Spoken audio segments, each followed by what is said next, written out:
not distance, meteor.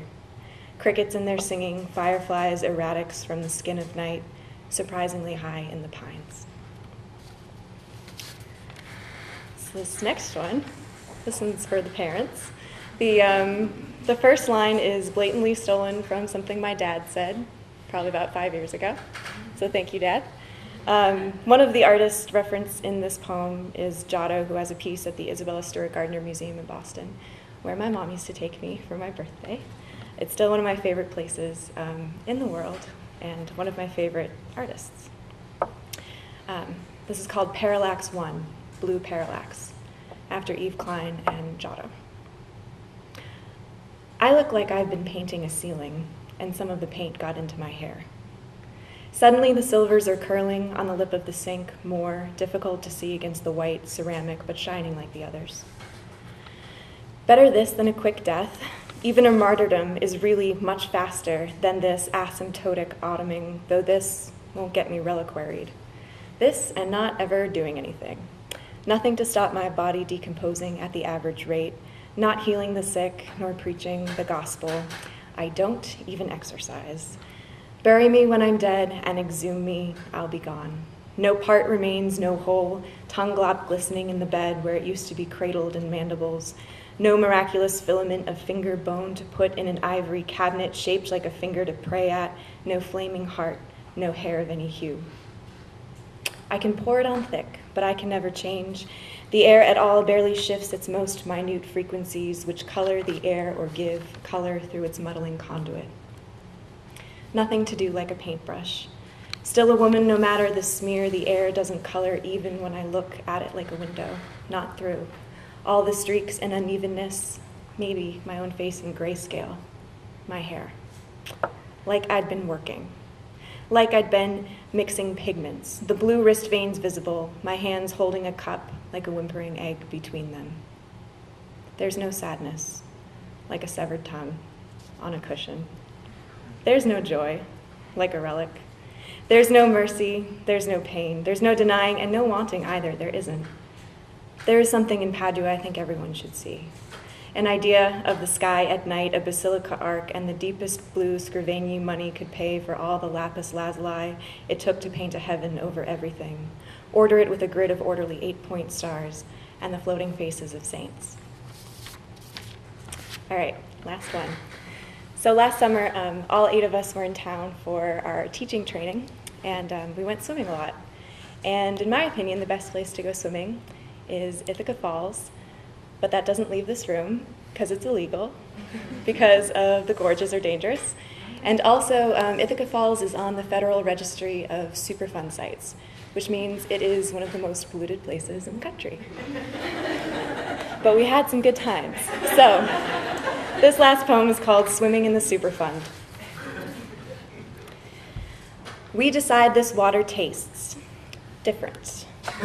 Then spring or chlorine drink again. Yeah, different. Water sliding down our skin drips down towel ends plashed to linoleum. I like the way your foot arcs with your toes pressed to the floor, like the way we drink water in silence and swim without speaking the sound of the falls like the whole world in our ears. Everything tastes a little funny since we moved here and started swimming in the Superfund, but maybe it's how thirsty we feel good after swimming light with the muscle memory of floating. In the cumulus air, incarnate forgetting, skin is a permeable border, even metal seeps through. 1,000 knives osmote in parts per million. Belly up. I make islands with my breasts and knees above. The surface heavy metals drift down like stones settle on our cell floors, cadmium, barium, uranium, plutonium, lead. Our secret, jagged under the smooth rill of summer. Not dragged down adrift under the surface tension holds the droplet speed down your back. When you pull yourself out with your arms, feel good after swimming. Our hair dries soft and tumbly. Halos the water unravels, pulling out from the head water, such raveling light on our eyelids warms. Floating is every direction centripetal forcing us into stasis. The more metal our bodies absorb from swimming, the more metallic our bodies become, the heavier earth with all its heavings rapid and tectonically slow at once, furl us into the magnetized core. Then there's you, somewhere, when which pulls me like a skinned leaf on the current. I vibrate equilibrium in motion sway suspended just beneath the traction of the sky. We can choose to touch on this, but we decide against talking about the metals, which choice is a kind of freedom. I almost can't taste the different forces. The difference in the superfund water holds us particulate. In its expedient solution to summer is to swim, and for a moment we are diluted into the same. I like that. You are oppressed, I can tell now. You are light, and your skin feels like my skin against you know what I can't quite figure out. The way freedom works these days make us happy, the way the tall grass night shines with lightning bugs sublimate into atmosphere. 1,000,000 parts per happiness. I want to pull my shirt over my head and go around and around in all that.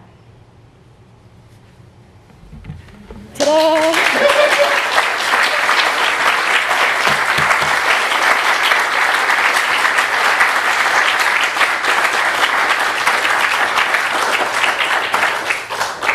For my next trick, I shall be introducing Caroline Zeilenga.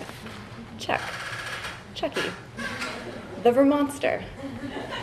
I'm really disappointed that it took me 2 years to come up with that nickname. After graduating from the University of Vermont in 2004, Caroline traveled in Central America and returned to Vermont. I went to Montana. I went back to Vermont, and she's here now. And she's also a mean mountain biker, an erstwhile beekeeper, and she can fire a pistol fairly accurately at up to 50 yards. So behave yourselves. I'm so glad you'll be here with us in Ithaca for at least 1 more year. We are so lucky to have you. We are the direct beneficiaries of your generosity, both with your talent and with your warmth and good humor.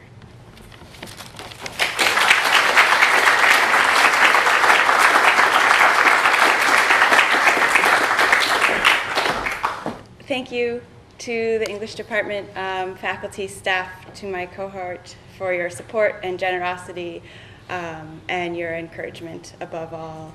Thank you to my friends and my family, and to Erin, without whom I wouldn't be here because I wouldn't have even gotten out the door. So I'm going to read a couple of short sections from an early chapter of my novel, In Progress. You don't need to know much other than that a woman named Lai has just moved back to Endurance, the rural New England village of her childhood, after purchasing a barn to live in and a few acres of land there from a man named Summit who lives up the road. So this is Lai and Summit's first meeting. It's called Bachelor Paddock. Summit owned 12 weather goats in various colors and sizes, donated mostly by the new back-to-the-landers, the pleasant ones with the trust funds and good intentions. They believed in homesteading practices like milking goats, but couldn't bear the bucklings that came when their goats weren't fortunate enough to give birth to does. Some of them had tried the traditional route, watched the little things whisked away crying from the backs of trucks bound for halal markets in Boston and Montreal, but most of the new people couldn't stomach it. One of them thought to give their male kids to Summit, and when he didn't refuse, word caught on. A stud of any breed could be rented for less effort and risk than it took to keep one, and even the hippie homesteaders understood that there was nothing more useless to husbandry than a collection of male animals. But Summit didn't keep animals for production. He lived modestly from the aisles of the grocery store in town and the neighborliness of the trust funders, who brought him vegetables from their gardens and honey from their bees, along with their freshly weaned bucklings, or occasionally steers. Summit's haven quickly outgrew its capacity, until the particle board and sheet metal run-in he'd slapped together was inadequate for all of the goats and horses and cows he'd acquired.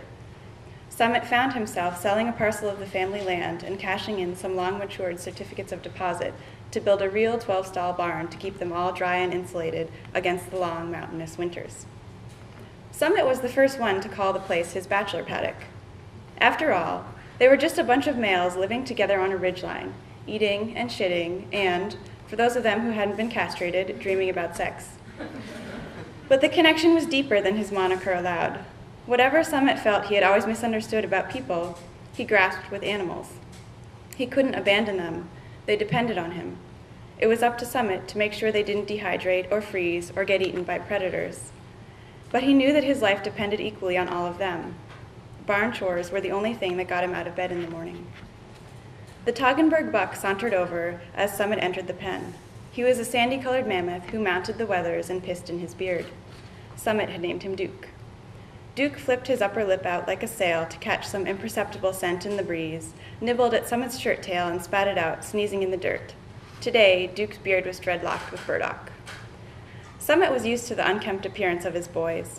Manes were matted, hides were dirt-crusted from rolling in the mud, coats were plastered with saliva or seeds or cockleburs. They were a collection of children it was impossible to keep clean, but Summit still tried. Sure, they were all part of nature, himself included, but there had to be some standards to aspire to, or else the place would eat you alive. Summit reached down and plucked at the brown mass in Duke's beard, and when he looked up, he saw the girl making her way up the drive. She covered the hill in long strides, shoulders hunched in the posture of tall people who feel uncomfortable about their height. She was wearing a tight flannel shirt filled out by surprisingly attractive breasts for someone built like a fence post. Hunter's plaid and everything, tight jeans and tall leather hiking boots. She had long black hair, and when she got closer, he saw that her eyebrows were plucked in a way that made her seem perpetually surprised. There was bad skin hiding beneath the makeup and quarter-sized gold hoops in her ears. She looked like someone in an identity crisis. Cleopatra, Queen of the Rednecks. "Are you Mr. Summit?" she asked when she reached him. "Close enough," he said in a tone that explained she wasn't close at all. "Am I pronouncing it wrong?" She looked at him without apology, like she was collecting information for a test. The tips of his ears were burning. His prickly response usually made strangers turn right around. She hesitated, then moved forward. "I'm Lai." She wasn't a politician or a Jehovah's Witness or a Girl Scout then. She was a neighbor.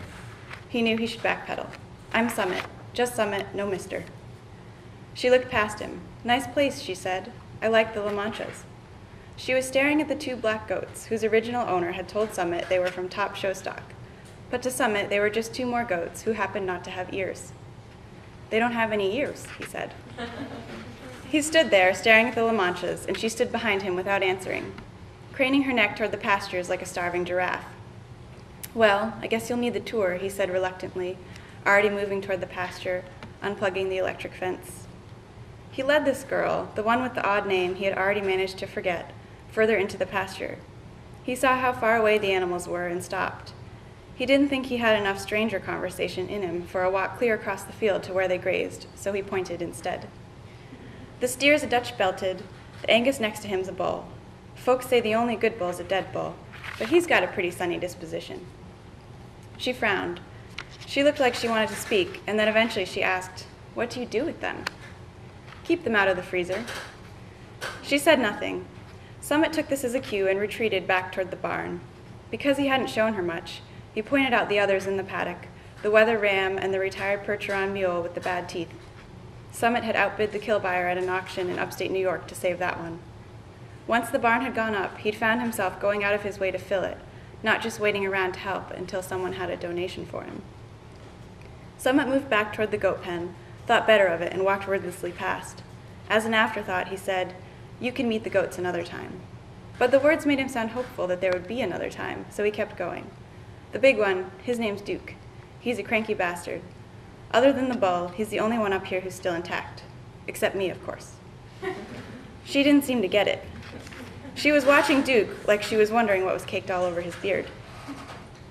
"Looks like we both live in a barn, huh?" she said. It took Summit a moment to understand her. Of course, it was the only structure on the property. "The barn's just for the animals. I live in the synchro." He pointed to the tan VW Vanagon parked alongside the barn, a few pairs of socks hanging off the side mirror in a makeshift laundry line. "The old Gold's my home sweet home." "Cool," she said, though he thought she looked doubtful. And this, just jumping ahead to the end of the chapter, Summit pulled a set of collapsible stairs out of the low ceiling that ran across the center of the hayloft and hoisted himself through the narrow opening. He extended a hand back down to her, but she didn't take it. The cupola was warm and dusty and tight, so that their shoulders nearly touched when they both stood up. Large windows on all four sides exposed the sheer tree line behind the barn, the fields to the east and west, and the valley down below. "There's my folks' place," Summit said tentatively, pointing to the old English barn in the clearing. Instantly, he caught his mistake. "Your place." From up here, the crooked little structure that had belonged to his parents was a wind-torn speck in a long green valley. Summit looked at the fields around it, where he knew every square inch of earth. He could feel himself sweating. It was probably close to 90 degrees in the cupola. "How's it treating you, the new place?" he asked. "It's perfect, except for the mice in the kitchen." It was an ordinary problem, but one he'd discovered with an extraordinary solution. "Cover some cardboard with crazy glue and peanut butter just before you leave," Summit suggested. "You come back, the mice are all stuck to the cardboard, squirming around on it. I do that in the barn now and then. Give them a tug and their bellies pop right off, legs still planted there.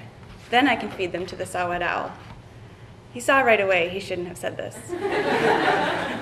Her eyes were still, but her mouth had turned down at the corners. He rushed on. "Makes the whole process easier if the mice can only squirm around in the straw. Owl prefers to eat things it can kill itself. What brings you back here anyway?" She looked at him for a minute, then went back to staring at the valley. Unfinished business. Her face was serious. She was tall for a woman, only a few inches shorter than his own 6'2". He told himself he wasn't intimidated, just overheated. Summit walked her down the stairs and out of the barn, stood outside and watched her head back down the drive, lanky arms swinging again. When she was gone, a goat began to bleat from the nearby pen. Summit looked over, found one of the La Manchas standing there earless and pathetic, imploring Summit to intervene. Behind it, front legs resting on the smaller goat's rump for balance, Duke pumped away at the air. Thank you.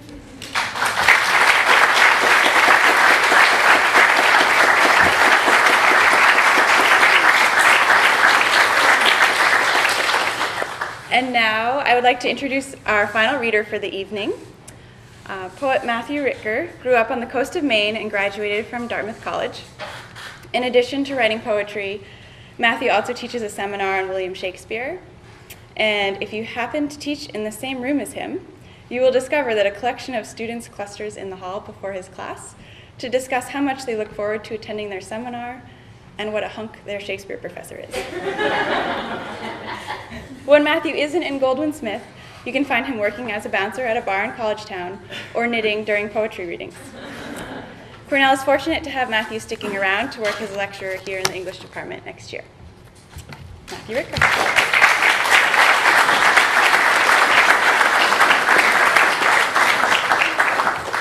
So I wanted to start by continuing the echo chamber of gratitude that I know we all feel towards the department and towards the faculty, and specifically towards our administrative staff, which I don't know if you all can imagine what kind of cat herding it is to get graduate students to fill out forms and things. But Marianne and Michelle especially, and especially to Karen, who does our events coordination. She's around here somewhere. I saw her. So yeah, seriously, thank you.